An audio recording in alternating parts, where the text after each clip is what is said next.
తెలంగాణ రాష్ట్ర ముఖ్యమంత్రి రేవంత్ రెడ్డి గారికి సర్వేలన్నీ షాక్లు ఇస్తున్నాయి.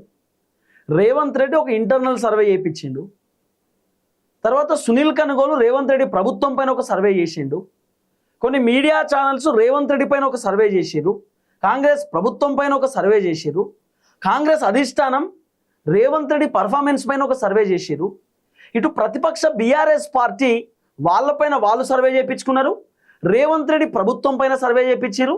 ఇప్పటికిప్పుడు తెలంగాణ రాష్ట్రంలో ఎన్నికలు వస్తే ఏ పార్టీ అధికారంలోకి వచ్చేటటువంటి అవకాశం ఉన్నది, ఏ పార్టీకి ఎన్ని సీట్లు వచ్చేటటువంటి అవకాశం ఉంది, ఎన్ని సీట్లతో ఏ పార్టీ అధికారంలోకి వచ్చేటటువంటి సిచ్యువేషన్ ఉందనేది కొన్ని సర్వేలు సంచలనంగా మారినాయి. ఒక్కొక్క సర్వేలో ఒక్కొక్క రిపోర్ట్ వస్తున్నది. ఐ న్యూస్ ఒక సర్వే చేసిరు. తర్వాత రకరకాల సర్వే సంస్థలు రకరకాల సర్వేలు చేసిరు. ఒక సర్వే ఏమో 10,000 శాంపిల్స్, ఒక సర్వే ఏమో 50,000 శాంపిల్స్, ఒక సర్వే ఏమో మొత్తం కాన్స్టిట్యున్సీలో ఉన్నటువంటి జనాల దగ్గరికి పోయి 1000 మంది జనాలను అడిగి 1000 అని చెప్పి మొత్తం 119 నియోజకవర్గాల్లో ఉన్నటువంటి జనాలను ఒక్కొక్క కాన్స్టిట్యున్సీలో 1000 మంది శాంపిల్స్ తీసుకొని సర్వే చేస్తున్నారు. సర్వే రిపోర్ట్లు అన్నీ కూడా రేవంత్ రెడ్డికి అనుకూలంగా వస్తలేవు. రేవంత్ రెడ్డికి అగెనెస్ట్ వస్తున్నాయి. రేవంత్ రెడ్డికి సర్వేలన్నీ వ్యతిరేకంగా మారినాయి. కారణం ఏంది? ఇప్పుడు రేవంత్ రెడ్డి భారీ బహిరంగ సభలలో, మీటింగ్లలో, రేవంత్ రెడ్డి ప్రెస్ మీట్లలో, మీడియా చిట్చాట్లలో, లేకపోతే రేవంత్ రెడ్డి ప్రోగ్రామ్స్లో రేవంత్ రెడ్డి ఎక్కువగా మాట్లాడుతున్నటువంటి మాటలు ఏంది?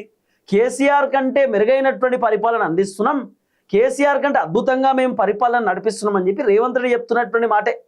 మరి రేవంత్ రెడ్డి కేసీఆర్ కంటే అద్భుతమైనటువంటి పరిపాలన అందిస్తే రేవంత్ రెడ్డి పైన మొత్తం పాజిటివ్ రిపోర్ట్ రావాలి కదా.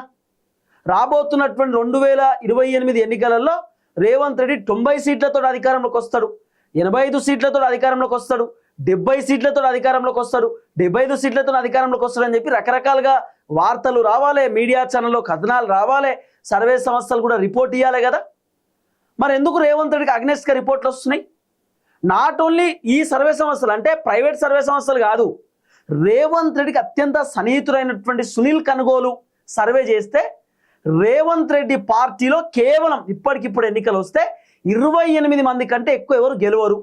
దాంట్లో మంత్రులు కేవలం 6 మంది మంత్రులు మాత్రమే గెలుస్తారు. అంతకు మించి రేవంత్ రెడ్డి పార్టీలో గెలిచే పరిస్థితి లేదని చెప్పి సునీల్ కనుగోలు ఒక రిపోర్ట్ ఇచ్చింది అనేది వినబడుతున్న చర్చ. దాదాపు రేవంత్ రెడ్డి పార్టీలో 62 మంది ఓడిపోతారని చెప్పి సునీల్ కనుగోలు ఇచ్చినటువంటి రిపోర్ట్ అట.